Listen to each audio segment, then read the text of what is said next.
Actually, nalalakihan ako sa mga paso nila. Tingnan mo. Kaya binabala ko ilipat lang sa ganitong size. Yan. Tingnan mo, oh, 'di ba? Mas maganda pag dito lang sila. Papakita ko sa inyo. Kaway-kaway, magandang umaga sa lahat. Nga pala, nag-avail kasi ako nitong variegated dwarf silum. Tingnan nyo po.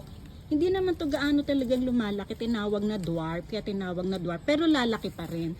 Pero hindi siya kagaya ng mga ordinary natin na silum, na talagang naglalakihan, naglalaparan. Eto, maliit, hindi siya gaanong lalaki. So, ayun, binabala ko siyang i-transfer sa ganitong size lang ng paso, medium size.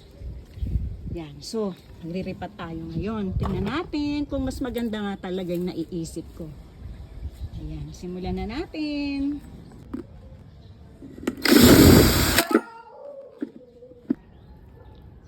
Ang importante kasi pag gagamit tayo ng pot para sa pagriripat ng ating mga halaman, i-consider natin itong root ball niya na saktong-saktong papasok sa paso na ating gagamitin. Kagaya nito, ayan, sukat na sukat lang siya, diba?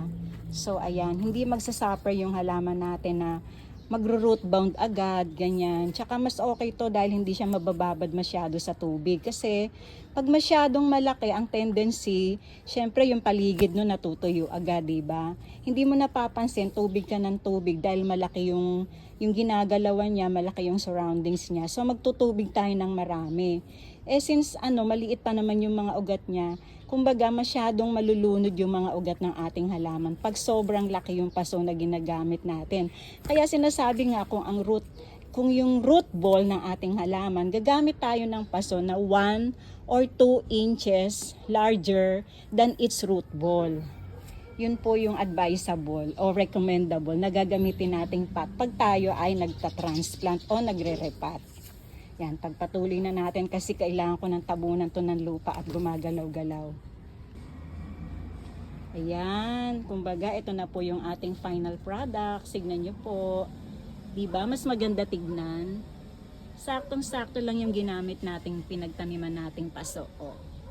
Mas gumanda tignan at mas aesthetic pati. Diba? Oh. Napapansin nyo ba yung mga variegation sa leaves? Yan yung sinasabi ko sa inyo. Si variegated dwarf silum. So ayan na muna ang ating panibagong repotting serye. Maraming salamat po sa inyong pagsubaybay. Hanggang sa muli, ito po ang The Late Bloomer. Happy planting! Diba? Ang ganda.